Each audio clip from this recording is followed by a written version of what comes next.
안녕하세요. 국수용 카페 여러분. 네, 오늘은 제3차 역사 교육론 부분입니다. 자, 오늘 할 것은 역사적 설명과 역사 교육에 관련된 내용입니다. 자, 그러면 교재 17페이지를 한번 펴보시기 바랍니다. 자, 여기 보면 그 교재 내용 보면 설명과 이해 부분이 있죠. 자, 역사적 설명과 역사 교육에 보면 설명과 이해 부분이 있을 거예요. 자, 여기서 설명과 이해가 무슨 차이점이 있는가에 대해서 한번 살펴보기로 하죠. 자, 설명이라는 것은 여기가 말한 것처럼 개별 형상을 보편적 법칙으로 환원시키는 것이며 인과관계를 파악하는 거다라는 게 설명입니다. 자, 이 설명이라는 것은 이렇게 말할 수 있고요. 자, 이해라는 것은 단어의 의미론적 영역이나 행동의 동기, 그에 내재된 사상, 감정 등을 파악하는 것입니다. 자, 여기서 설명과 이해에 대해서 이제 사전적 정의를 좀 해봤는데요. 자, 설명이라는 것은 사물의 외면을 보는 거고 법칙적으로, 자, 이해라는 것은 사물의 내면을 보는 거죠. 자, 그러면 이제 간단한 예를 들어 가지고 이렇게 설명을 좀 해볼게요. 자, 보통 우리가 기술, 설명, 이해에 대해서는 이렇게 이제 그 일상생활에서는 그렇게 정확한 개념 구분 없이 쓰고 있는데요. 자, 여기에서는 엄격하게 개념 구분을 하고 있습니다. 자, 예를 들어 가지고 나는 눈물을 흘렸다 라고 할 때, 자, 이것은 기술일까요? 설명일까요? 이해일까요? 자, 나는 눈물을 흘렸다라는 것은 현상에 대한 단순한 서술에 불과하죠. 자, 이런 것들은 기술이라고 하죠. 자, 예를 들어 가지고 나는 눈물샘이 자극돼 가지고 눈물을 흘렸다. 자, 이것은 설명일까요? 이해일까요? 자, 한번 생각을 해보세요. 자, 설명일까요? 이해일까요? 예, 이것은 설명이죠. 예, 자, 눈물샘을 자극해서 눈물이 흐르는 것은 우리가 미국에 가나 영국에 가나 프랑스에 가나 예, 똑같이 적용될 수 있는 어떤 법칙성을 가지고 있기 때문에 여기에서 개별 형사, 그러니까 눈물을 흐르는 것을 이런 눈물샘을 자극했다라는 식으로 법칙을 환원시켰기 때문에 이런 것들은 설명이라고 해요. 자, 그러면 이해라는 건 이런 거죠. 자, 나는 여자친구에게 차여가지고 눈물 흘렸다. 너무 기뻐서 눈물 흘렸다. 자, 이렇게 여자친구에게 차여서 눈물 흐르거나 아니면 너무 기뻐서 눈물 흐르는 것은 그 개인의 내면의 이유나 동기를 알아야지만 우리가 알 수 있는 거죠. 자, 이렇게 이해를 하려면 어떤 걸 알 수 있을까요? 그 사람에 처해져 있는 어떤 상황적 조건이나 맥락적인 어떤 지식이 필요하겠죠. 자, 그래서 이렇게 설명과 이해를 이렇게 한번 구분을 해봤어요. 자, 그러면 이제 처음부터 이제 설명을 이제 먼저 나갈 텐데요. 자, 여기 설명 부분에서는 여기 보는 것 같이 가학적 설명, 그 다음에 기하학적, 학력적 설명, 발생적 설명, 그 다음에 그 설명 스케치, 이렇게 네 가지로 나눠볼 수 있어요. 자, 여기 설명이라고 이렇게 들어간 것처럼 이 설명이라는 것은 아까 말한 것처럼 보편적 법칙을 통해서 환원시켜서 인과관계를 파악하는 거죠. 그러니까 개별적인 사실 하나하나보다는 개별적인 사실 속에 내재되어 있는 어떤 규칙성을 더 강조하는 것이 이 역사적 설명 부분이에요. 자, 그럼 역사적 설명을 왜 이렇게 강조하냐? 자, 역사교사가 어떤 수업을 할 때 종전에는 어떤 문제점을 발생했냐면 너무 체계적이지 못하고 이게 좀 중구난방식의 이렇게 그 설명을 했다는 거예요. 그래서 역사적인 어떤 수업을 체계화시키고 구조화시키기 위해서는 어떤 개별적인 사실의 그 속에 내재되어 있는 보편적 원리를 통해서 설명하는 이런 역사적 설명, 과학적 설명 방식이 필요하다. 그래서 이렇게 이제 파란책에서는 제시를 하고 있어요. 자, 그러면 과학적 설명 먼저 이제 보면, 자, 과학적 설명이라는 것은 그 역사적 설명 중에 과학적 법칙을 제일 접근해, 과학적 법칙적 설명을 제일 뭐냐면 적극적으로 수용을 해가지고 받아들이는 사람들이에요. 그 대표적인 사람들이 호프나 햄필 같은 건데, 여기에서는 과학적인 엄밀성, 그러니까 전제에 따라서 그 형상을 다시 한원에서 설명하는 그런 과학적 전제성이나 그렇지 못하더라도 확률적으로 맞게 설명하거나, 자, 이렇게 설명하는 방법을 과학적 설명이라고 하는데요. 자, 여기 이제 첫 번째는 그 포프의 영역적 법칙적 설명이에요. 자, 이 포프라는 인물은 아시는 분도 다 알겠지만 열린 사회라는 적이라는 유명한 책을 썼죠. 자, 열린 사회의 적에서 이 포프가 강조하는 건 뭐냐면, 자, 인문사학이나 역사학 같은 인문사학도 법칙을 통해서 한원해가지고 설명할 수 있다라고 이렇게 주장을 했어요. 그래서 이런 과학적 법칙적인 설명 방식을 인문사회나 사회과학에 적극적 응용될 수 있다는 사람의 입장에서 쓴 게 포포거든요.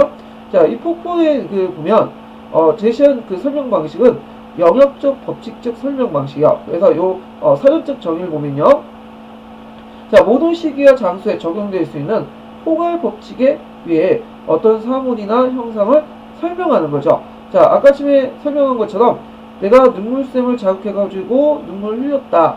자, 이런 것들은 뭐예요? 일종의 보편적 법칙이죠. 자, 이와 마찬가지로 어느 시대나 어느 곳이나 보편적 법칙을 통해서 설명할 수 있는 것, 이런 것들이 영역적 법칙적 설명이죠.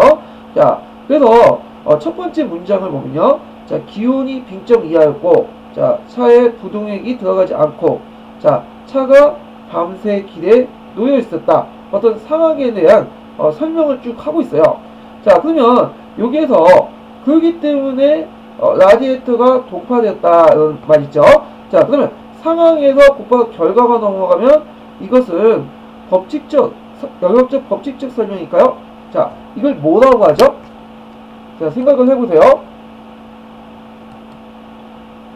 자, 이것은 기술에 불과하죠. 나는 눈물 흘렸다 라는 거예요. 자, 이것도 마찬가지로 어떤 형상에 대한 어떤 객관적인 어떤 서술에 불과한 거지, 그 형상에 대한 어떤 보편적 원인에 대해서 설명하지 않죠. 자, 이것이 영역적 법칙적 설명일 수밖에 없는 것은 뭐가 들어갔기 때문에 그냐면 중간에 두 번째 문단을 보면 L1, L2 이렇게 법칙이라는 것이 이제 들어간 거죠.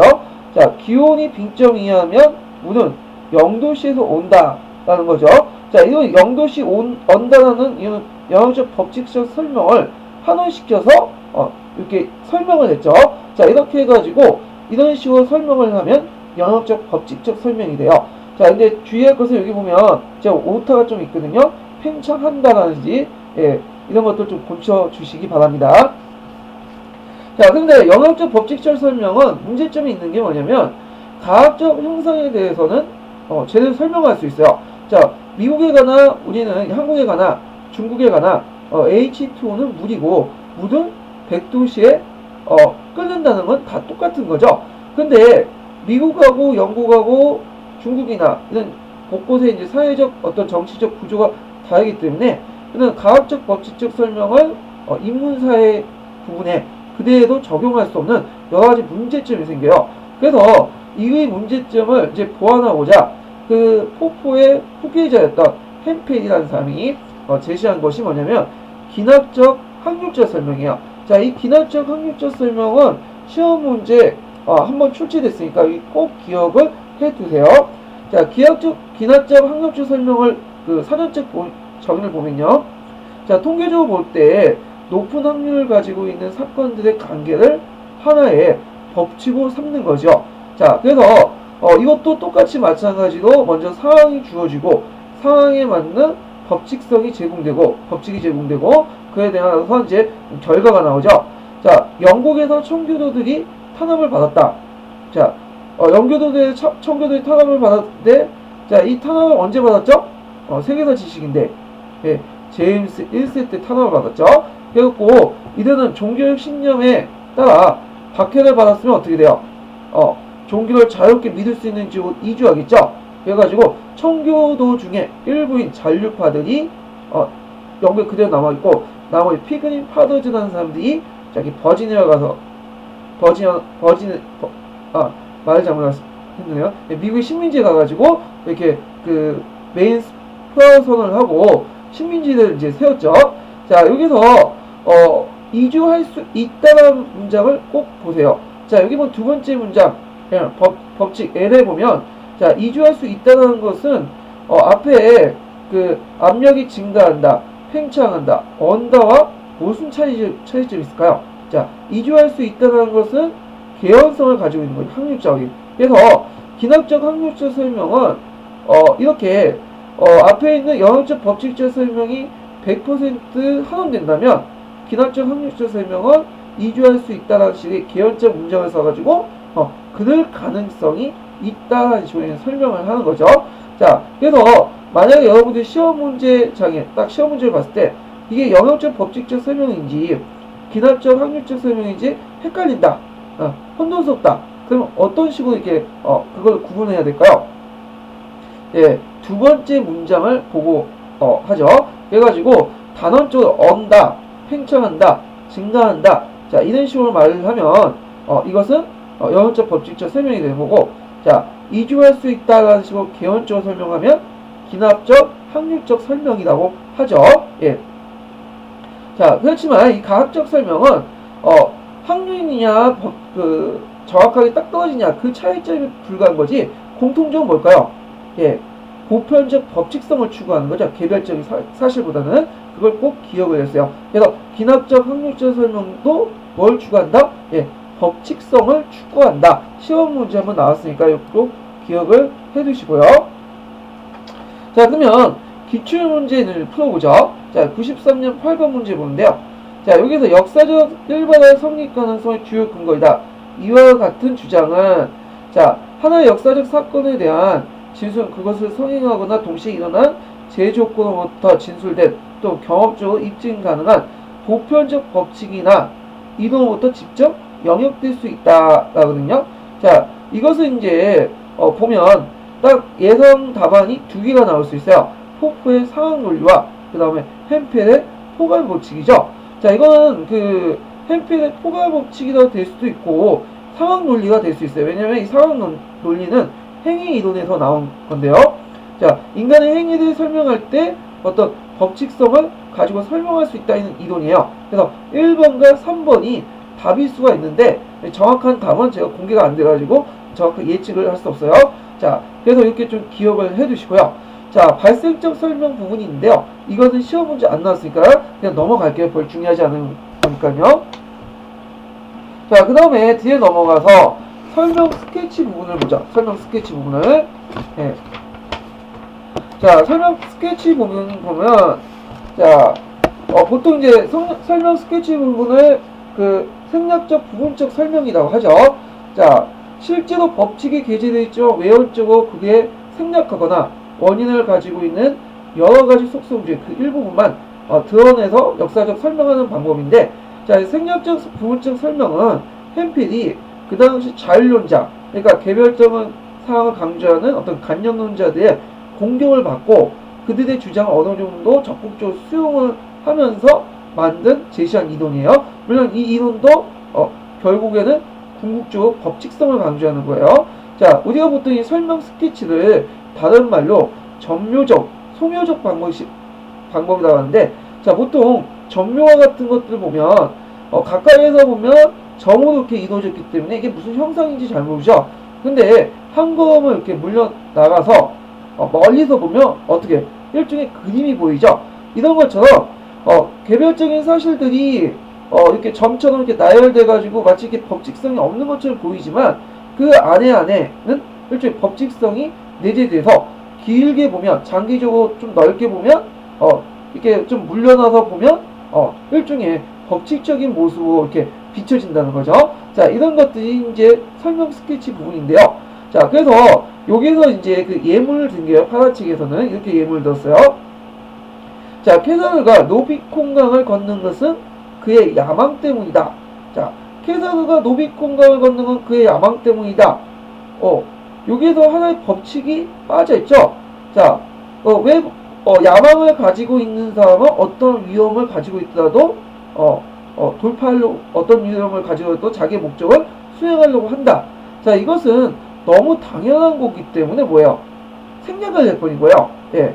자, 그리고 1789년 7월 14일에는 프랑스 민중들이 바스티오 감옥에 습격했다는 거죠. 자, 프랑스 대혁명의 원인은 여러 가지로 볼 수 있어요. 구제도의 모순이라든지 재정 파탄이라든지, 자, 이렇게 직접적인 원인으로서 바스티오 감옥의 습격이라고 볼 수 있는데, 자, 여기서는 그 상황에 따라서 한 부분만 언급을 한 거죠. 예, 바스티오 감옥의 습격. 그렇다고 해서 나머지 것들, 재정 파탄이라든지 구제도의 모순을 없다고 무시한 건 아니에요. 자, 그래서 그 일부만 가지고 역사적 사실을 설명하는 거죠. 그래서 이런 것들은 설명 스케치 기억을 해주세요. 자, 그 다음에 행위 설명을 보죠. 자, 행위 설명도 이게 시험 문제에 상당히 많이 나오는 부분이기 때문에 꼭 기억을 해 두셔야 될 것 같아요. 자, 행위 설명을 이제 좀 자세히 보려면 노란책 부분을 좀 참조하셔야 되거든요. 근데 이제 노란책 부분을 여러분들이 다 볼 수 없고 하니까 제가 잠깐만 이제 소개해 드릴게요. 자, 보통 행위 설명이라는 것은 개인의 행위를 설명하는데 법칙적으로 설명할 수 있느냐 아니냐 가지고 이렇게 논쟁을 벌여요. 자, 노란책의 입각에도 보면요, 먼저 그 논리실증주의자들이나 아니면 심리학자들이나 똑같이 그들의 의견은 똑같아요. 뭐냐면 개인의 행위는 법칙화시킬 수 없다라는 것은 똑같은 건데, 그렇더라도 이 논리실증주의자들은 개인의 행위가 법칙화시킬 수 없지만 그 나름대로라도 법칙화시킬 수 있는 부분이 있다는 것을 강조하죠. 그래서 이 논리실증주의자도 개별성을 인정하지만 또한 개별성의 법칙성을 추구하려고 하는 사람들이에요. 그래서 이들을 통합론자라고 별칭을 하죠. 자, 대표적인 사람 볼까요? 자, 햄펠, 포포, 가디너 같은 사람이죠. 자, 시험 문제에 많이 나온 것은 햄펠 이론과 가디너 이론이에요. 예전에 시험 문제에 나왔어요. 그래서 햄펠의 성향의 논리, 그 다음에 가디너도 성향의 논리가 있죠. 자, 그리고 분석 철학자 있는데, 자, 분석 철학자는 대표적인 사람이 드레이, 도나간, 나이트죠. 자, 드레이 이론만 좀 여러분들 기억을 해두시면 돼요. 합리적 설명 부분이죠. 자, 대개 보면 이제 파란책에서는 논리실증주의자와 분석 철학자들의 어떤 논쟁이 이제 이루어져요. 자, 그래서 분석 철학자 같은 경우에는 법칙성을 법칙성을 추구하지만 법칙성을 추구하는 가운데서도 어떤 관념론자들의 의견을 적극적으로 받아들여서 인간의 의도나 동기, 이유를 알아야 된다는 거예요. 근데 논리실증주의자들은 그런 것들은 별 중요하지 않고 뭐예요? 법칙성을 좀 더 추구하자는 거죠. 자, 그래서 어떤 분들은 좀 오개념을 가지고 계시는 분도 있는데, 자, 드레이를 관념론자라고 생각을 하시면 안 되죠. 자, 드레이는 관념론자들은 아니에요. 자, 왜 아니냐면 드레이의 이론은 합리적 설명이라고 하죠. 자, 이 합리적 설명이라는 것은 설명 자체가 뭐라고 했어요? 예, 법칙성을 추구하는 거예요. 법칙성을. 그래서 어떤 행위의 도식화된 어떤 틀을 제시하는 것이 이론이죠. 자, 다만 드레이는 이런 관념론자들의 의견을 적극적으로 받아들여가지고 행위 이론을 나름대로 개인의 이유나 어떤 의도성을 좀 부각시키려는 사람이죠. 그리고 분석 철학자들은 언어의 명확한 분석, 검증 이런 것들을 노렸기 때문에 연구 계획, 경험론하고 좀 더 가깝기 때문에 관념론하고는 약간 좀 거리가 먼 사람들이에요. 자, 그 다음에 이제 관념론자들인데, 자, 관념론자들은 그 논리실증주의자나 분석 철학자처럼 어떤 인간의 행위를 도식화시킨다고 생각을 할까요? 예, 아니죠. 이 사람들은 인간의 행위는 도식화시킬 수 없다라고 이렇게 생각해요. 다만 이제 인간의 행위는 어떤 이성을 갖고 있는 인간이기 때문에 뭐예요? 목적, 상황, 수단에 맞는 어떤 합리성, 나름대로 합리성을 띠고 있을 것이다. 그래가지고 나름대로 합리적인 어떤 이유를 대면서 이렇게 추구하려고 설명하려고 해석하려고 하죠. 그래서 관념론자들은 어떤 합리성을 바탕한 어떤 맥락에 따른 해석을 강조하지 도식화시키지 않아요. 그래서 행위 이론에선 절대 이 관념론자들은 시험 문제 안 나온다는 거. 그 다음에 좀 더 이제 내면을 더 강조하는 부분이 뭐냐면 심층심리학이에요. 자, 이 심층심리학 같은 게 뭐냐면 관념론자들은 인간의 이성적이고 합리적 부분에 대해서 해석을 하려고 하죠. 근데 인간이라는 것은 이성적이고 합리적 존재만 있는 것이 아니죠. 예, 비이성적이고 감정적인 게 있어요. 우리가 또 무의식적인 게 있고요. 자, 예전에 지하철을 이제 그 행사 중에 어떤 행사가 있었냐면 서울 지하철에서 이제 책을 지하철을 보면서 이제 보는 이 코너가 마련한다고 해서 그 위에다 책을 쫙 비치해놨죠. 그래서 무심코 책을 읽다가 제가 책을 가지고 역을 내렸어요. 물론 이거 내릴 때는 이걸 반납을 해야 되죠. 근데 이 행위가 내가 의도적으로 이게 하려고 했던 행위가 아니다. 뭐요? 무의식적인 행위에서 나온 거죠. 자, 이런 것들은 간접론자에서는 설명이 안 돼요. 누구한테? 심측 심리학자들만 설명할 수 있는 부분이죠.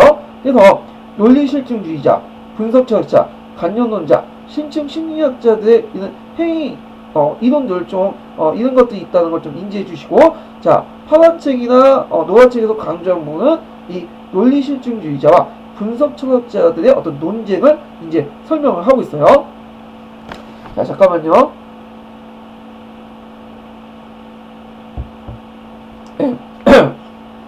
제가 어저께 문을 여기 갖다 놓지 않아가지고 밖에 잠깐 나간 경우가 있어갖고 항상 이렇게 두 개나 이렇게 갖다 놨습니다. 자, 여기 보면 이제 논리실증주의하고 이제 분석철학자들의 이제 논쟁들을 보면, 자, 먼저 햄필이라는 사람이 이제 행위 이론을 제시했어요. 자, 햄필의 이론은 여기 나왔는지 잘 모르겠는데요.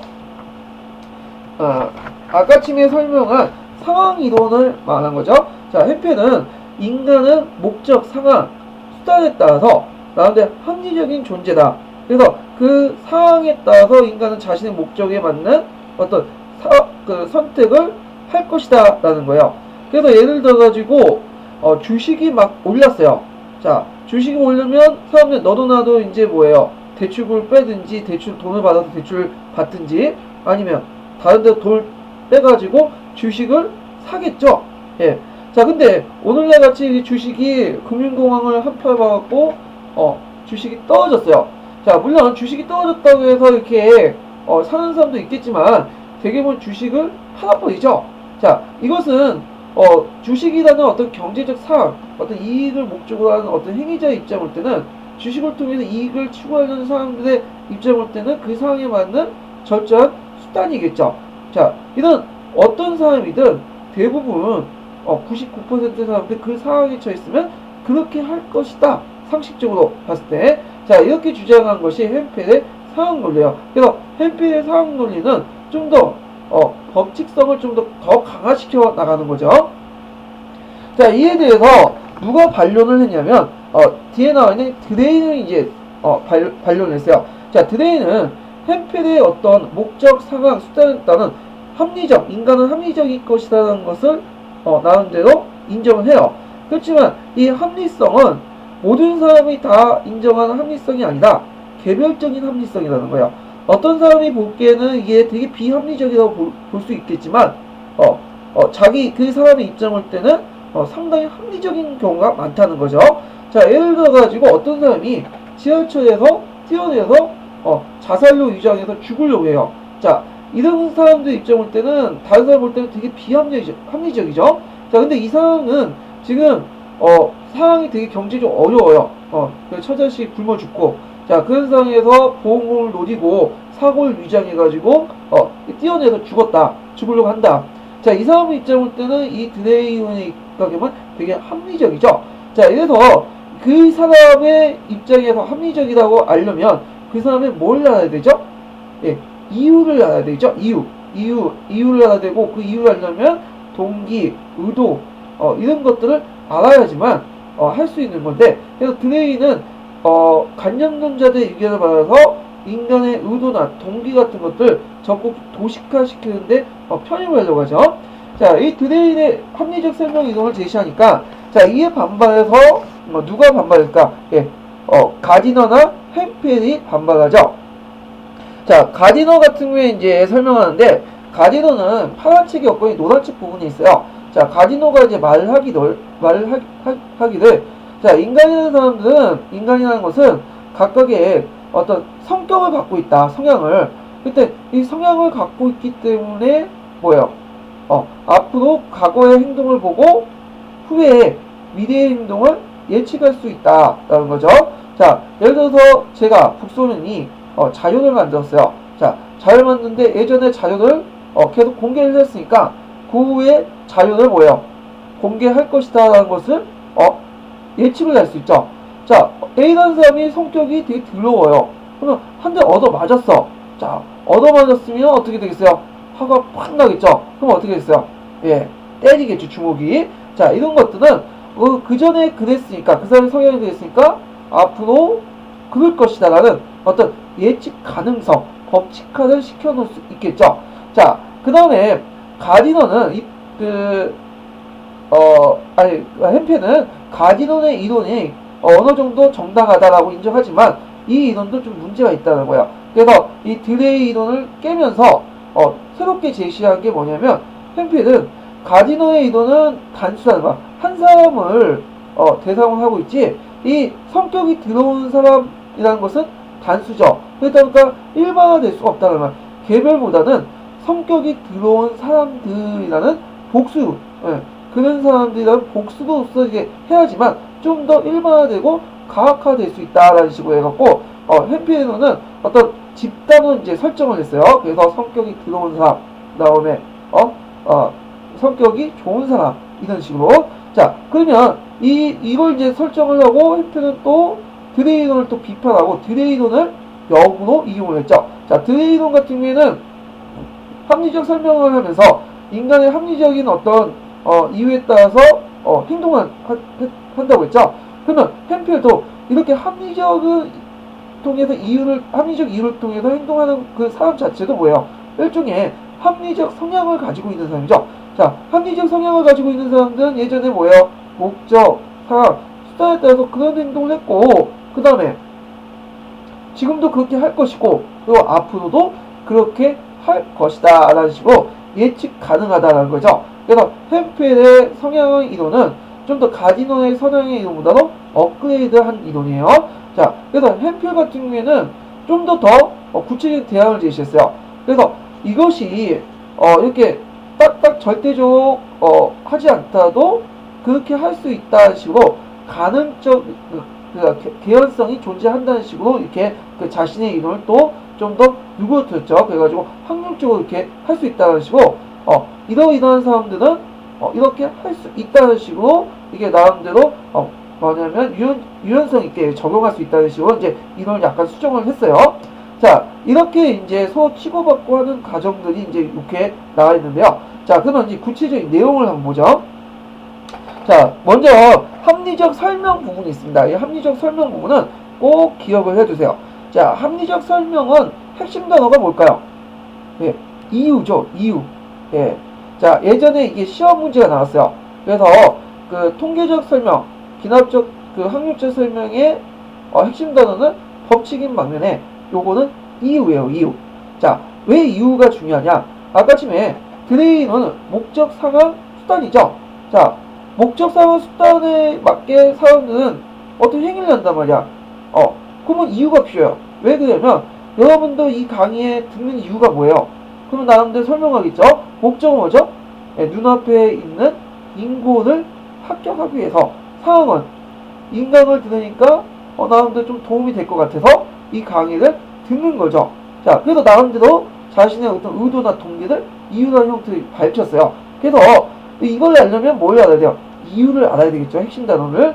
자, 행위 설명 도식 이것도 꼭 기억을 해두세요. 객관식 기출 문제 나왔죠. 자, 행위자 A는 C1, C2, CN 종류의 상황의 일이다. 자, 여기서 그 초점은 어디죠? 행위자 A죠. 행위자 A는 누구예요? 자기 자신. 그 행위자 그 사람이죠. 자, 그래서 이런 사람이 그런 행동을 할 경우에는 A는 S로 할 것이다. 그래서 목적에 맞게 행위자 A는 목적을 가진 어떤 개별적인 주체죠. 그리고 그 주체가 상황이 이런 상황에서 이런 선택을 할 것이다 라는 것이 이 합리적 설명 방식의 주 내용이죠. 자, 그래서 이런 것들을 좀 정확하게 기억을 해 두시면 되고요. 자, 파란책의 예문을 한번 보죠. 자, 파란책의 예문을 보면요. 자, 여기 파란색의 예문을 한번 잠깐 시간을 줄 테니까 한 10초나 15초 드릴 테니까 한번 생각을 해보세요. 어디가 목적이고 어디가 상황이고 어디가 수단인지. 예.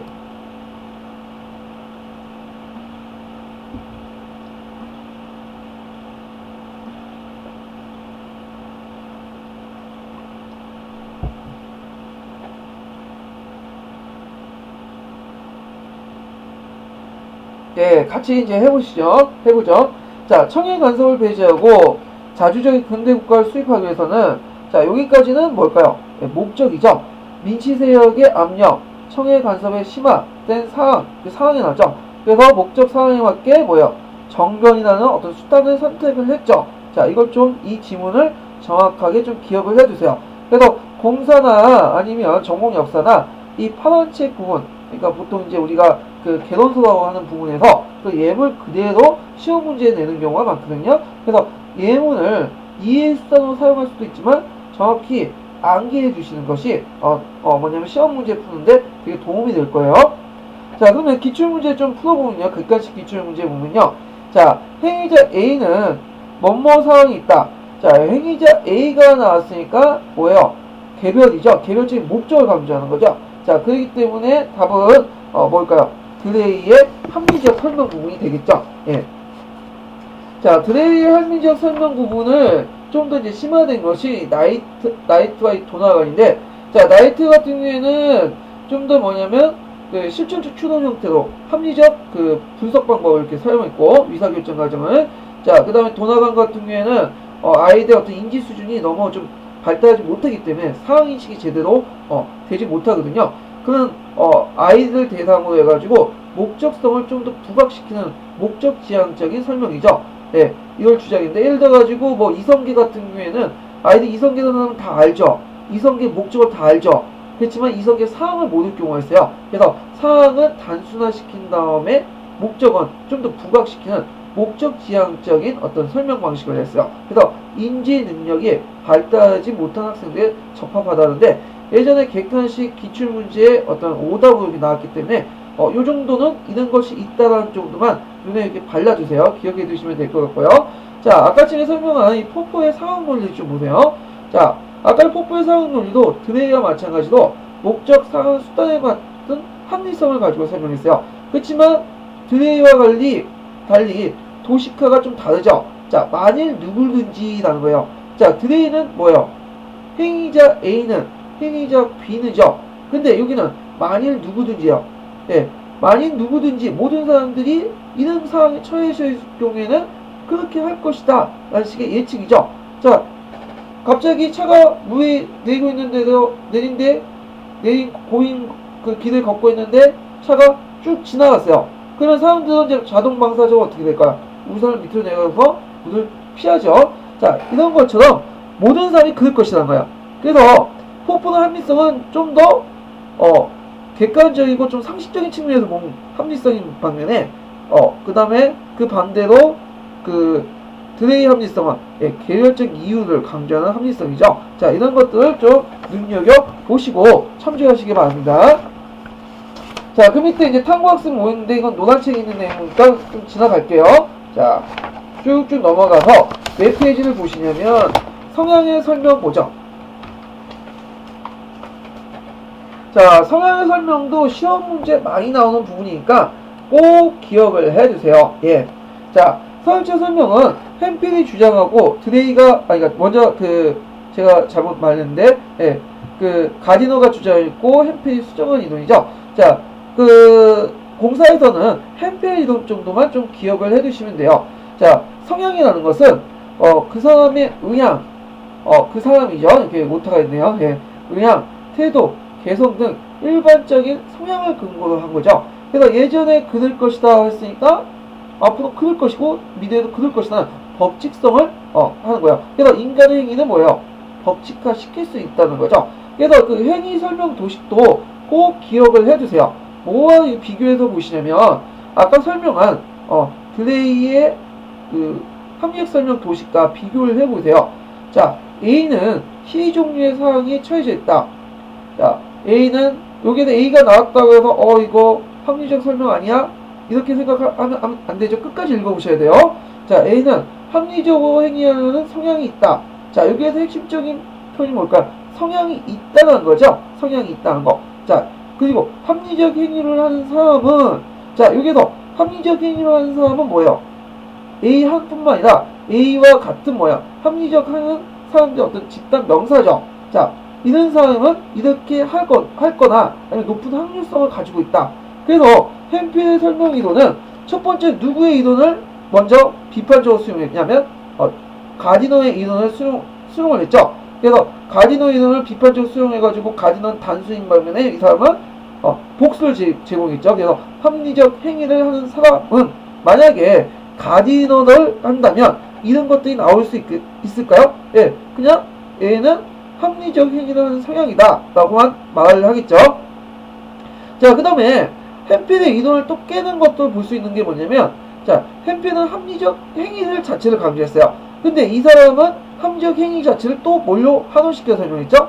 예, 성향을 가지고 설명을 했죠. 이것은 유도하고 이제 비교할 수 있는데, 자, 유도를 할 때 제일 중요한 것은 뭐예요?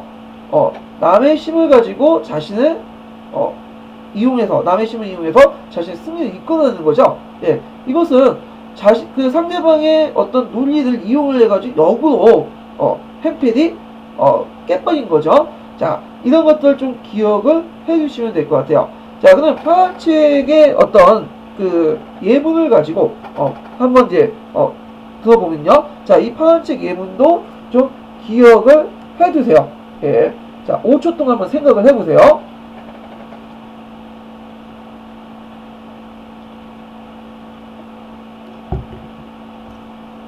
자, 그럼 한번 보죠. 급진적 성향을 가진 사람은, 자, 여기에서 급진적 성향이라는 것은 뭐죠? 예, 그 어떤 그 법칙성을 내포된 어떤 의도나 아니 어떤 법칙성을 내포된 의향과 태도, 개성을 가진 사람들이죠. 자, 사람은 목적을 위해서도 전반이 불사한다. 그래서 성향에 따라서 행위를 법칙화시키는 거죠. 자, 그러면 이 성향적 설명의 이론의 문제점이 뭘까요? 예, 이것도 시험 문제 나왔죠. 꼭 기억을 해두세요. 자, 역으로 생각해 보시면, 자, 사회적인 형상이나 역사적 행위자의 설명을 할 때, 인간의 행위는 법칙화시킬 수 있을까요? 예, 법칙화시킬 수 없죠. 자, 인간의 행위를 성향을 가지고, 해석한 부분도 있지만, 성향뿐만 아니라, 그 사람이 처해져 있는 어떤 조건이나, 어떤 그 사람이 가지고 있는 목적, 상황들이 다 다르죠. 자, 예를 들어가지고, A라는 사람이 성격이 더러워요. 군대를 갔어. 근데 군대를 갔는데 고참이 한 대 때렸어요. 자, 그러면 만약에 이 성향적 설명이 이론에 따르면 어떻게 돼요? 이 사람은 주먹이 나가야 되지요. 그렇지만 어떻게 돼요? 상황이 이 군대라는 조직이기 때문에 만약에 주먹이 나가면 어떻게 될까요? 예, 이 사람은 영창을 가기 때문에 참죠. 자, 이렇기 때문에 그 사람이 가지고 있는 성향이 비슷하더라도 그 사람의 목적과 그 사람이 처해져 있는 상황과 조건이 다르면 그 사람은 다른 행위를 보일 수 있다는 거예요. 그래서 인간의 행위는 법칙화시킬 수 없다는 것이 단점이죠. 꼭 기억을 해두시면 될 것 같아요. 자, 그러면 기출문제를 이제 한번 풀어보죠. 자, 전공역사 그 94년 9번 문제를 한번 보면요. 자, 다음 행위 설명 동식 중에 햄필이 주장한 것은, 자, 햄필이 주장한 것을 한번 찾아보세요. 자, 이거 오답이거든요. 네, 오답이니까 3번이 아니에요. 그러니까 이거 한번 찾아보세요. 자, 10초 드릴게요.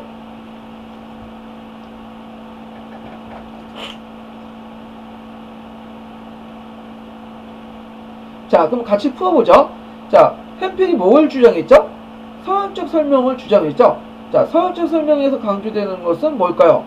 네, 인간의 의향, 태도, 개성이죠. 그리고 그걸 통해서 법칙화 시킬 수 있고, 또 집단 명사죠. 요것만 딱 기억을 해두시고 접근하시면 될 것 같아요. 자, 행위자 A는 C1, C2, CN 종류에 있고, 그 이 행위자, 목적성을 가지고 있는 행위자 A는 절정한 이는 S일 것이다. 자, 그래서 목적, 상황, 수단을 맞춰서 그 행위를 했다. 자, 이것은 어떤 이유일까요? 예, 이것은 그 드레이의 합리적 설명 방식이죠. 예. 그 다음에 행위자 A는 목적 1을 바탕으로 성취하려고 결심했다. 자, 자, 이것은 아까 말처럼 사항을 단순화시키고 목적을 좀 강조하는 도나간의 목적지향적 설명 방식이고요. 자, 그 다음에 3번 같은 경우에는 사항의 복잡성이나 그 복잡성에 맞게 추구하는 나이트 이론이죠. 자, 그 다음에 4번 보세요. 자, 4번은 행위자 A는 C 종류의 사항이 있고, 자, 행위자와 행위를 성향이 있고, 성향이 나왔죠. 자, 합리적 행위를 하려는 사람은 이렇게 복수가 나왔죠. 자, 그러니까 이것은 뭐예요? 햄필의 이론이죠. 그래서 답은 4번이세요. 4번이에요. 그래서 4번을 정정을 해주시고요. 자, 그러면 기출문제를 보면요. 자, 04년 역사 기출문제요. 제가 이걸 틀렸어요. 그때 제가 04년에 한번 이제 합격을 했는데, 이 문제를 틀렸어요. 하나는 맞췄는데, 하나는 틀리는 바람에, 1점인가 2점인가 날려간 경험이 있거든요. 자, 햄필의 설명 도식에서 사건의 뭐죠? 사건의. 자, 그 다음에, 법칙을 묻는 거죠. 아까 지만 강조한 것처럼. 자, 드레이의 합리적 설명은 사건의 뭐죠? 예, 이유를 묻는 거죠. 그래서, 그 햄필의 그 설명 도식의 제일 핵심적인 단어는 법칙. 그 다음에, 드레이의 합리적 설명의 그 핵심적인 단어는 이유입니다. 꼭 기억을 해두세요. 예. 자, 그 다음에 여기 보면 이렇게 있는데, 자, 쭉 넘어가서요. 여기 있네요. 또 한 문제가. 자, 행위 설명 이론에 따라 이오아니키우스의 행위를 자, 의향, 믿음, 태도, 개성을 등을 근거로 설명한다면, 자, 의향, 믿음, 태도, 개성은 뭘까요? 성향이죠. 자, 성향은 뭐야? 성향 이론이죠. 자, 이것은 법칙성을 추구하는 거죠. 근데 아까 법칙성을 추구하는 성향이는 문제점이 뭐라고 했어요? 인간의 행위는 법칙화시킬 수 없다는 거죠. 그래서 문제점을 쓰라는 것은 이렇게 쓰시면 될 것 같아요. 자, 그 다음에 총괄적 설명을 보죠. 자, 이 총괄적 설명이라는 것은 특징이 뭐냐면 좀 전에 아까쯤에 합리적 설명 부분 있죠. 합리적 설명 부분이나 이 총괄적 설명의 특징은 뭐냐면 가학적 설명 방식, 그러니까 실증론에서 가학적 설명 방식은 뭘 강조하죠? 인간의 행위, 외면, 법칙성을 강조하죠. 그리고 간념론은 주로 감정이입이나 이런 내면을 강조하죠. 행위, 이유나 의도, 동기를 강조하죠. 자, 이렇게 간념론과 법칙성을 절저하게 뭐예요? 혼합시킨 이론이에요. 그래서 이런 총괄 이론과 그의 합리적 설명 이론은 서로 두 개를 합쳤다. 간념론과 뭐냐면 실증론을 동시에 합쳤다는 거야. 그래서 실증론의 어떤 일반성을 추구하지만 그렇다고 해서 그 이유나 의도를 무시하는 게 아니라 어떤 개별적 이유 의도를 또 받아들여가지고 서로 절저하게 믹스시켰다. 이렇게 보시면 될 것 같아요. 자, 이 총괄적 설명문 시험 문제 예전에 좀 많이 나왔긴 나왔는데 최근에 한 5년 전까지 나왔다가 시험 문제 지금 거의 안 나오고 있어요. 자, 그렇지만 나올 수 있는 제 1순위 문제니까 이 부분도 꼭 기억을 해두시면 될 것 같아요. 자, 총괄 그 개념을 이제 제시한 건 뭐냐면 왈슈라는 사람인데, 자, 이 총괄적 설명은 다른 말 총괄 개념이라는 말로 다시 쓰여지게 돼요. 자, 이 총괄 개념이라는 것은 여기서 설명한 것처럼 적절한 개념 아래 여러 사실을 하나 묶으려는 설명하는 방식을 총괄 개념이라고 하죠. 자, 이 파란색 지금 예문은 없는데요. 파란색에 보면 시틀러의 행위가 나와요. 자, 시틀러의 행위에 어떤 것들 이제 예문을 두냐면 시틀러가 집권을 했어요. 예, 집권을 몇 년에 했죠? 1933년에 했죠. 자, 집권을 하고 나서 그 다음에 라인하르트를 공격하고 그 다음에 재무장을 하고 그 다음에 체코를 공격해서 점령하고 폴란드를 공격하고 그래서 2차 세계대전을 일으켰죠. 자, 이런 일련의 여러가지 사건들이 있어요. 자, 이 사건들은 우리는 뭐 좀 어느 정도 이제 고등학교 세계사 정도는 독파를 했으니까 이거는 시틀러의 어떤 자기 팽창적 의지 과정에서 나왔다라고 생각을 하지만, 자, 고등학교나 중학생이나 뭐 고등학생, 특히 공사제 같은 경우에는 중학생을 가르쳐야 될 건데, 자, 중학생들 입장에 볼 때는 이것은 그냥 히틀러가 했던 개별적인 사건, 의미 없는 사건들에 불과해요. 그래서 구조를 그냥 쭉 늘어놓듯이 뭐예요? 사건을 쭉 늘어놓는 것밖에 안 돼요. 자, 그래서 구순을 뭐예요? 깨워야 보배죠. 마찬가지로 사건도 깨워야 일종의 역사가 되는 거예요. 이런 사건들을 하나의 적절한 개념 속에서 묶어가지고 설명하는 방식, 이런 개념들이 총괄 개념이죠. 그래서 어떤 특정한 사건이 어떤 개념 속에 포섭되지 않을 경우에는 의미 없는 뭐예요? 하나의 사건에 불과하지만 이런 시틀러의 자기 팽창의 의지 이런 속에 포함시킬 경우에는 그 속에서 어떤 의미를 부여받고 나름대로 역사적 맥락을 구성하게 되는 거죠.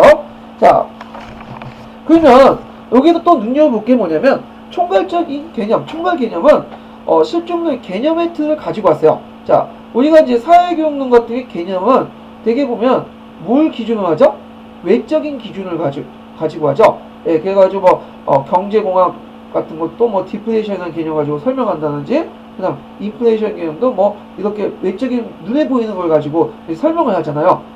그걸 기준으로 가지고 그 다음에 외연을 조사하고 그 속에 있는 내포를 살펴보는 거죠. 자, 근데 이에 반해서 그 총괄 개념은 기준이 외적인 것이 아니라 인간의 내면이에요. 내면.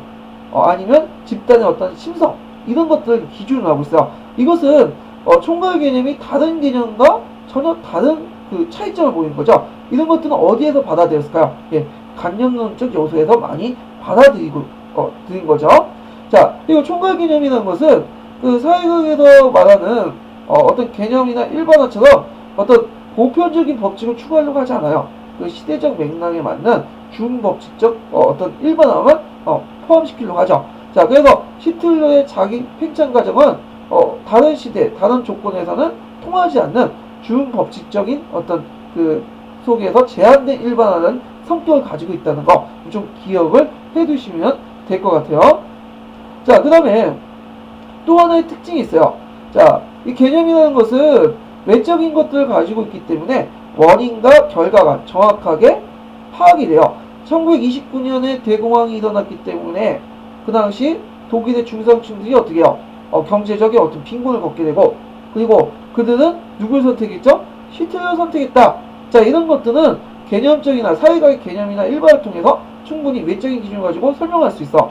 그렇지만 이런 외적인 기준을 가지고 총괄 개념 이런 걸 설명할 수가 없죠.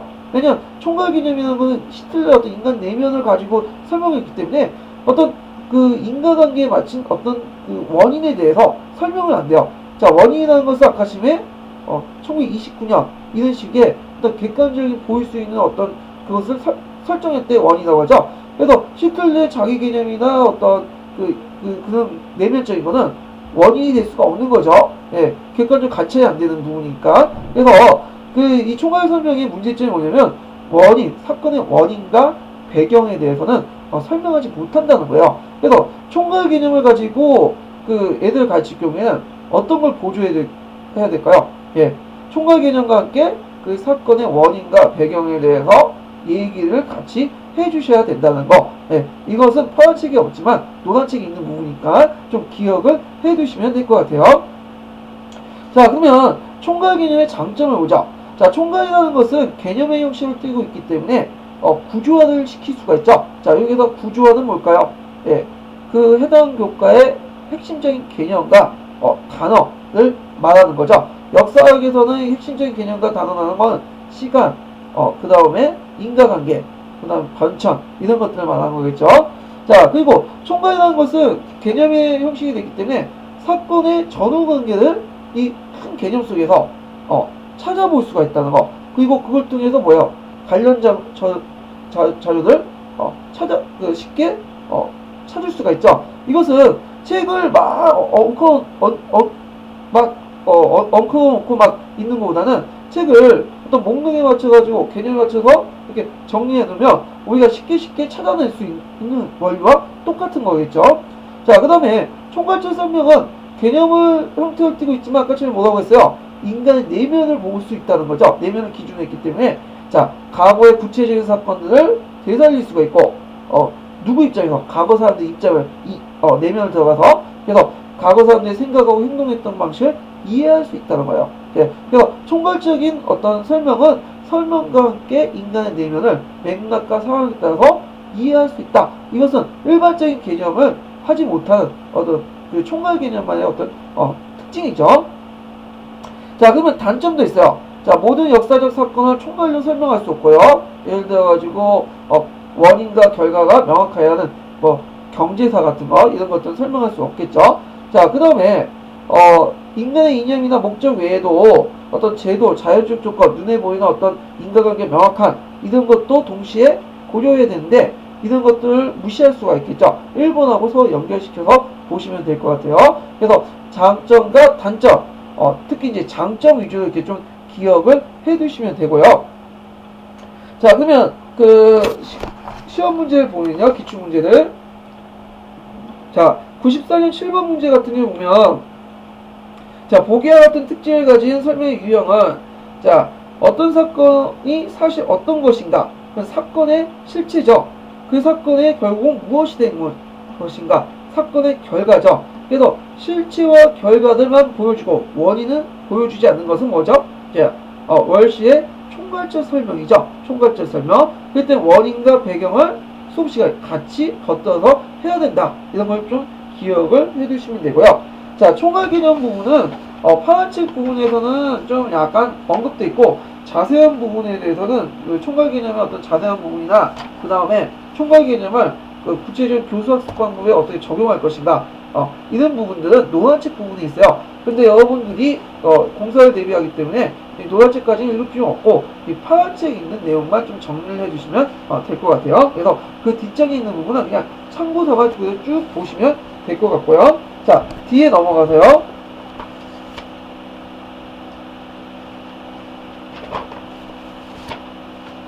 자, 몇 페이지를 보시냐면요. 자, 30페이지를 보세요. 30페이지.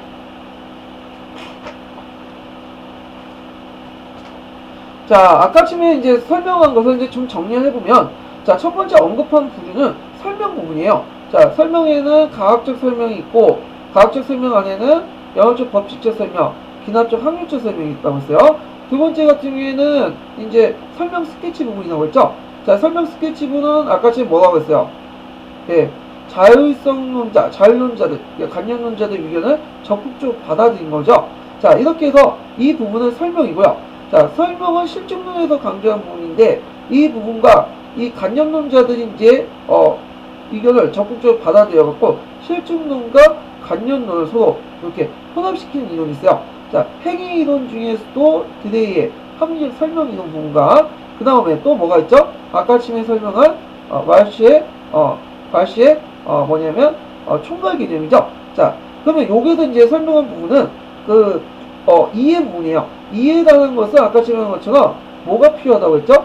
인간의 내면을 바탕으로 하고 있고, 자, 인간의 내면을 바탕으로 하려면 그 상황에 맞는 맥락적 지식이 필요해요. 자, 어떤 사람이 아까 설명한 눈물을 흘렸어요. 자, 우리가 그 눈물을 흘리는 이유를 알려면 단순히 과학적 법칙이나 생물학적 법칙을 가지고 접근하면 안 되겠죠? 그 사람의 처해져 있는 어떤 상황과 맥락에 따라서 그 눈물의 의미를 이해할 수 있겠죠. 자, 그래서 컴퓨터를 안고 어떤 사람이 눈물을 쭉 흘렸어요. 눈물 왜 흘렸냐? 딱 보니까 합격자 명단에 자기 이름이 있어.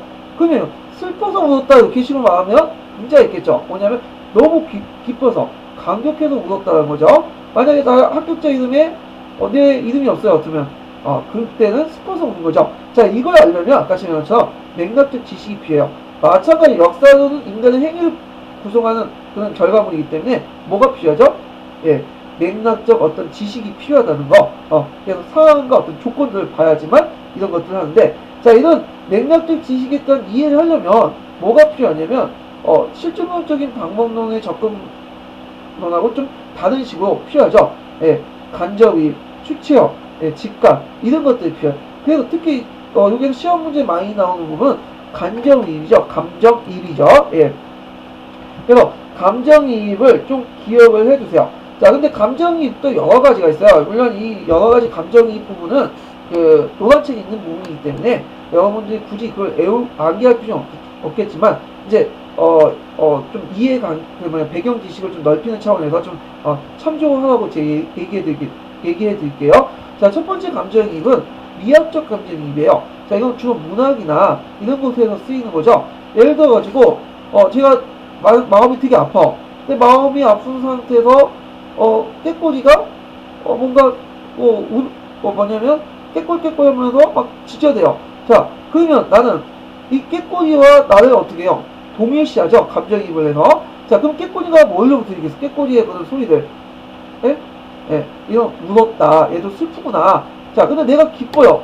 그러면 깨꼬리는 뭐예요? 기뻐서 이렇게 소리치는구나. 이렇게 생각을 하겠죠? 자, 이 미학적 감정이입이라는 것은 뭐냐면 일종의 동일시인데 이런 것들은 역사적 감정이입이 아니죠. 자, 그 다음에 두 번째 같은 경우에는 뭐냐면 일종의 부분적 감정이입이라고 하기도 하고 그 다음에 다른 말로는 공감이라고 이제 또 할 수 있는데 어떤 사람의 입장에 서 가지고 그 사람의 입장을 공감을 해준 거야. 자, 근데 중요한 것은 공감을 할 때 누구의 기준이야? 네, 나의 기준이야. 그 사람을 접근해서 공감을 해준다고 우리가 생각을 하지만 이 공감을 한 것도 내 입장에서 지금 공감을 해주는 거예요. 내 입장에서. 자, 그렇기 때문에 이것은 역사적 감정이입이라고 완전하게 말할 수 없어요. 물론 부분적으로 이제 역사적 감정이입이라는 것은 이제 이런 공감도 포함되어 있지만 이 공감을 하더라도 역사적 감정이입은 어떤 인지적 특성이 가지고 있기 때문에 이 사람 행위가 후대에 어떤 제약시되는 어떤 큰 사건을 불러일으키고 분명히 민족과 국가에 위해서 뭐 잘못된 행위라고 생각하면 그 사람의 행위를 지금 입장에서도 이해할 수가 없겠죠. 그리고 내 입장을 이렇게 이해한다고 해도 그 사람의 내면 세계를 완전하게 구성된 건 아니죠. 왜? 현재 입장에서 그 사람이 이해했기 때문에. 자, 이런 문제점이 있기 때문에 있는데, 자, 그럼 역사적 감정이입은 뭐냐? 자, 역사적 감정이입은 나의 입장에서 이해하는 게 아니라 상대방의 입장에서 이해하는 거야. 자, 상대방의 입장에서 이해하려면 아까 제가 말했잖아. 무슨 성격? 맥락적 지식이 필요해요. 자, 그럼 맥락적 지식은 어떻게 구할까요? 예, 인지적 성격이 이제 여기에 추가되는데, 인지적 성격이라는 것은 철저한 사료 비판과 분석을 통해서 하는 거죠. 그러면 사료 비판과 분석을 하고 나서 거기에 그걸 하고 나서 그것을 부족한 부분을 역사적 상상력을 통해서 채워나가면서 우리는 감정이입을 하죠. 자, 그래서 이 역사적 감정이입의 핵심적인 단어는 맥락적 지식, 인지적 성격, 누구 입장에서 한다? 나의 입장에서 과거인의 입장에서 갖고 하는 것이 이 역사적 감정이입의 특징이죠. 그래서 종전에 말하는 동감과 동일시와 좀 더 다른 부분이에요. 자, 이 부분에 대해서 좀 자세히 알고 싶은 분은 노란 책 부분이 있으니까 참조하시고요. 검은 책 부분도 있으니까 좀 참조하세요. 자, 그러면 4번 감정이입의 단계를 보자. 자, 감정이입의 단계 꼭 기억을 해두세요. 예, 꼭. 이 부분이 시험 문제 2번이 나왔어요. 한 번은 그 단계 자체를 물어보는 것이 나왔고요. 또 하나는 뭐냐면 그걸 단계를 적응하는 문제가 나왔어요. 그래서 보통 파란책에서는 3단계 나누고 그 다음 노란책에서는 5단계 나누는데요. 여기서 이제 파란책 기준으로 이제 할게요. 자, 첫 번째 감정이입은 고정관념에 대한 간접이에요. 그래서 과거의 모든 행위의 특정한 요인에 의한 이해하는 방법이고, 두 번째 일상적 감정이요. 그래서 상식적 수준에서 이해하는 거고, 세 번째는 맥락적 감정인데 과거인의 일반적인 생각 속에 들어가서 역사를 이해하는 거야. 그래서 진정한 역사적 감정이입은 맥락적 감정이죠. 그래서 이렇게 해서 한번 사전적으로 정의를 내려봤고요. 그러면 구체적 이해를 돕기 위해서 예문을 한번 들어볼게요. 자, 이 예문은 역사책에 파란책에 있는 내용도 아니고 녹색책에 있는 내용도 아니고 제가 그냥 순전하게 생각해서 낸 예문이기 때문에 굳이 애우려고 하지 마세요. 예, 그냥 이해의 수단으로서만 사용하시면 될 것 같아요. 자, 어떤 사람이 이제 노천을 했어요. 노천의 기준에가 이제 보통 이제 익명 게시판에 이렇게 많이 많은데, 예, 내가 30대 중반에 나올 보고요. 예, 저도 노총각이거든요. 예, 하여튼 자, 그래서 결혼을 하려고 하는데, 자, 선을 봐야 되겠어요. 그래갖고 선을 봐갖고 선을 봤는데 선을 보면 이제 선을 보려고 하죠. 예, 남자 같은 남자 여자는 요즘 최근에 뭐 사이 검증을 해야 되겠죠. 어떻게 생겼나 봐야 될 거 아니에요. 그래서 그 사이 검증을 하고 이제 소문 이제 들어가지고 이제 정보를 수집을 해보니까 이 사람이 보니까 너무 잘생겼어. 그리고 뭐 스펙도 좋아요. 자, 그러면 나름대로 이 사람에 대한 고정관념이 생기겠죠. 자, 고정관념이 뭐죠? 그 고정관념부터 이제 딱 정리를 내고 접근해야 되겠죠. 자, 고등학교 사회보험의 고정관념에 대해 설명을 하고 있어요. 예, 사회 간섭적 사고방식을 무비판적으로 받아들인 거죠. 그러니까 어떤 특정 대상을 보기 전에 이미 판단을 해버리는 게 고정관념이에요. 자, 그래서 이 고정관념이라는 것은 아까 말했처럼 이 사람 보기 전에 뭐예요? 미리 판단한 거죠. 이 사람은 잘생겼고 키도 크다고 하고 그 다음에 조건도 좋으니까 이러이러할 것이다. 한번 만나봐야지 하면 이런 쪽의 고정관념이죠. 그래서 어떤 특정한 요인을 가지고 사회가 가지고 있는 어떤 가치 기준이나 특정한 요인을 가지고 접근하는 것이 고정관념적 관점이에요. 자, 그래서 이제 하정을 쭉 하고 맞선을 갔어요. 근데 여기 딱 보니까 남자가 뭐냐면 사진과 너무 달라. 보니까 왜 이렇게 다르나 보니까 이거 10년 전에 찍은 사진이에요. 키도 뭐야 속였어요. 이런 그리고 좋은 직장을 갖고 있다고 생각하는데 이건 1년 전에 해고당했다는 거예요. 자, 이 여자는 이제 어떻게 되겠어요? 이 한상이 쫙 깨질 뻔이겠죠. 자, 그래가지고 나름대로 이제 그래도 선장에 왔으니까 그냥 갈 수는 없고 예의상 이제 얘기를 쭉 했어요. 자, 그래서 얘기를 하는 가운데 그 사람이 나름대로 어떤 가치관의 성격 같은 걸 이제 파악을 하겠죠. 자, 그때 가치관과 성격을 파악할 때 누구의 입장을 보죠? 내 자신의 입장을 보죠. 네, 이것을 뭐냐면 이제 일상적 감정이에요. 자, 일상적 감정이라는 것은 그 사람을 보고 직접 보고 내 입장에서 그 사람을 접근해 본 거예요. 근데 이 사람하고 이제 한 번 만나고 한번 그냥 두세 번 더 만나보자 해가지고 두세 번 더 만났어요. 자, 두세 번 더 만나는 동안 그 사람에 대한 어떤 사항적 지식, 맥락적 지식에 대해서 좀 알 수 있겠죠. 그래서 그 사람의 이제 보이는 외면보다도 그 사람의 있는 처해진 상황이나 그다음 내면 이런 것들에 대해서 어떤 이제 공감을 하기 시작하고 그 사람 입장에서 이제 보면서 그 사람을 좋아하게 되고 이제 결혼했다. 자, 이런 것들은 뭐예요? 그 사람의 입장에 따라서 보기 때문에 일종의 맥락적 감정이입이 되죠. 자, 역사학도 마찬가지, 역사학도 역사적 사진으로 접근하는 것도 마찬가지인데, 자, 어떤 사람이 이제 성사시대의 어떤 그 사연을 보고 이제 유물을 보고 접근했어. 자, 성사시대의 그 유물을 보고 딱 접근, 원시인들은 되게 유치할 것이다. 이거 아니면 특정한 요인을 보고 원시인들은 이런 특징들을 가지고 있다. 그러니까 원시인들 보기 전에 벌써 원시인들 판단할 거인 거야. 자, 이러면 뭘까요? 이거는 고정관념에 대한 관점이죠.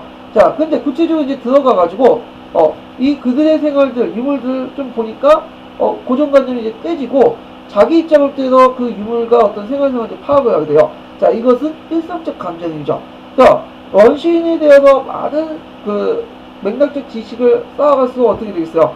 이제 원시인들은, 나름대로 합리성을 가지고 있는 존재다. 이렇게 나름대로 그들의 입장에서 보면, 맥락적 감정이 되는 거죠. 그래서 이런 고정관념, 일상적, 맥락적 감정이 이게 예전에 시험 문제에 나왔고, 특히 이제 그 2년 전인가 전공에서 이런 문제가 나왔죠. 예를 들어 형사 치수제라는 게 있죠. 자, 형사 치수제를 어떻게 생각하냐? 자, 형사 치수제라는 건 고구려의 그 풍습으로서 뭐예요? 예, 형이 죽고 나서 형수와 그 아우가 결혼하는 거죠. 자, 근데 이것은 지금의 입장을 때는 되게 뭐냐면 불륜이죠. 불륜하고 좀 보면 유교적 관리 그 입장을 볼 때는 좀 안 좋은 형상이죠. 자, 근데 그 당시의 입장을 볼 때는 두 가지 의미가 있어요. 그 맥락에 보면 일단은 고구려 사회가 어떤 사회예요? 예, 약탈 경쟁이죠. 약탈 사회이기 때문에 어떤 사회 특징을 갖고 있냐면, 자, 계속 싸움을 하게 돼. 그러면 젊은 나이에 어떻게 돼요? 빨리빨리 죽죠, 남자들이요. 자, 그러면 이 처자식들은 어떻게 해요? 그 당시 생산력이 발달하지 못한 사회이기 때문에 이 처자식들은 굶어 죽을 수밖에 없는 상황이에요. 그러니까 형사 치수제라는 걸 통해서 뭐예요? 아우가 형수를 그 아내로 받아들이면서 그것을 어떻게 될까요? 나름대로 그들의 그 형님 집에 이런 그 식구들의 어떤 그 뭐랄까 생활을 보장해주는 그 당시에 말하는 사회보장제도 이렇게 이해를 할 수 있고요. 자, 또 다른 측면에서는 또 노동력의 어떤 중요한 것을 보여줄 수 있는 것을 볼 수 있겠죠. 그래서 형수와 결혼함으로써 남자 노동력이 거기에서 들어가서 이를 대신해 주는 거죠. 자, 이렇게 그 당시 상황과 맥락을 통해서 쓰다는 문제가 시험 문제에 나왔어요. 그래서 여러분도 이렇게 역사적 개념, 그러니까 어떤 역교도적 개념을 이런 역사적 사실과 서로 응용하는 문제들이 많이 나오니까 이런 측면에서 좀 역사적 그 당시 맥락적 지식을 좀 넓혀놓는 것이 중요할 것 같아요. 자, 그러면 기출문제를 한번 보죠. 객관식이요. 자, 이거 예문은 어디와 관련된 예문이냐면 그 노란책 관련된 예문이에요. 노란책 감정이입에 관련된 예문이죠. 그래서 이것은 금방 쉽게 답이 나오고요. 자, 역사교육에서 감정이입에 대한 바르게 설명한 것은 자, 1번 보면 과거 사건에 대한 기록에 저자의 감정이 개입된 것을 검토하는 것이다. 자, 저자의 관점이 개입된 것을 검토한다는 것은 이건 사료 비판에 관련된 부분이지 감정이입하고 관련된 건 아니죠. 자, 과거 행위의 그 당시 상황을 통해서 객관적으로 이해한다. 예, 맞죠? 자, 일정 기간 동안 관련된 일련의 변화를 이해하기 위해 공감에 필요한 개념을 상상한 것이다. 자, 공감이라는 것은 역사적 감정이입이 될 수는 없어요. 물론 약간 이제 사료가 좀 부족할 경우에 공감도 이제 사용하지만 원칙적으로 역사적 감정이입은 아니라고 아까 지명했죠. 그 다음에 여기에서 4번 같은 경우에는 동일시가 나왔는데, 자, 동일시도 아까 지명한 것처럼 미학이나 문학작품에서의 감정이입이지 역사적 감정이입은 아니다는 걸 좀 기억을 해두시면 될 것 같아요. 자, 그 다음에 2002년도 보면요. 자, 2002년도 보면 직접 과거의 인물이 되어 역사적 행위를 해보거나, 자, 요거는 뭐와 관련된 거냐? 교수학습 모형 중에 역할극하고 관련된 거예요. 그래서 그 직접 과거인의 인물이 되어 역사적 행위를 해보는 작업 자체가 뭐죠? 예, 역할극이죠. 그래서 나중에 하겠지만 역할극은 주로 이 역할을 돌려가면서 인간의 어떤 내면을 터득하고 이유와 동기를 깨우치는 목적을 하기 때문에 주로 역할극 같은 경우에는 어디에 강조하냐면 역사적 상상이 필요하냐면 감정이입이 필요해요. 그래서 역할극이 나오면 항상 감정이입이 나온다. 그래서 감정이입과 관련된 교수학습 방법은 역할극이다. 자, 이것을 꼭 기억을 해 두셔야 돼요. 예, 꼭 기억을 해 두세요. 자, 근데 여기서 엄밀히 말하면, 자, 자신이 직접 해보는 것은 뭐냐면, 이것은 또 추체험이라고 볼 수 있어요. 자, 보통 이제 역사교에서는 감정이입이나 추체험에 대해서 그렇게 구별을 하지 않고 있고요. 파란책과 그 다음에 녹색책에도 그렇게 구별을 하지 않기 때문에 감정이입이나 추체험을 써도 답은 될 거예요. 근데 검은책에서는 이제 추체험 부분에 대해서는 자신이 직접 어떤 행위를 통해서 그것을 해보면서 그 사람의 어떤 과거인의 감정을 깨우치는 방법을 아는 과정을 추체험이라고 이렇게 좀 감정이입과 좀 달리 하고 있거든요. 자, 감정이입이라는 것은 그냥 사유를 통해서 분석을 통해서 하는 거고, 이건 실제 해볼 때 우리는 추체험이라고 하는데 이런 것들 좀 구분을 두고 있지만 실질적으로는 역사적 감정이입과 추체험을 그렇게 구분되지 않고 있다는 걸 좀 기억을 해두시면 될 것 같아요. 자, 그 다음에 1단계부터 5단계가 나오는데 이것은 노란책 기준이고요. 자, 파란책 기준을 보면 자, 두 번째 단계죠. 3단계 뭐죠? 고정관념 다음에 뭐가 들어가요? 자, 일상적 감정이입이죠. 그래서 당시의 상황과 행위를 상식적 수준에서 이해를 하는 거예요. 자, 그래서 이런 것들 이제 문제가 나왔다는 거.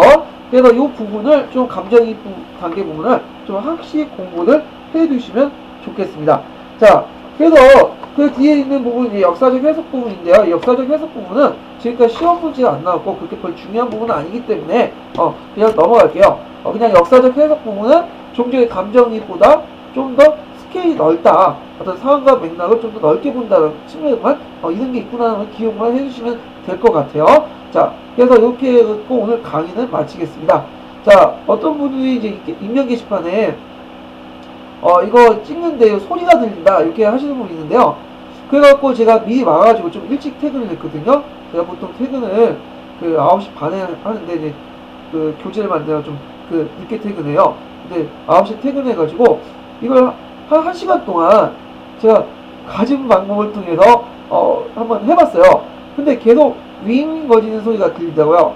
그래서 듣는 분들이 집중이 안 된다고 하는데 어쩔 수 없는 것 같아요. 이게 컴퓨터에서 나는 소리이기 때문에 좀 그렇거든요. 그래가지고 이 부분에 대해서 제가 다음에 이제 1월달에 그 기출문제 어떤 특강을 할 때 이 캠코더도 이렇게 컴퓨터 캠코더 찍는 게 아니라 제가 돈을 좀 투자를 해서 캠코더를 하나 사가지고 할 예정이에요. 그래서 좀 화질을 좀 더 좋고 일단 좋은 걸 사야 되겠죠. 그래서 이렇게 해서 먼 거리에서도 칠판을 볼 수 있도록 칠판 글씨까지 볼 수 있도록 이렇게 하는 캠코더를 구해가지고 살 거거든요. 근데 캠코더에 자세히 좀 아시는 정보를 가지고 있는 분이 계시면 저한테 좀 메일을 보내서 좀 추천 좀 해주세요. 예.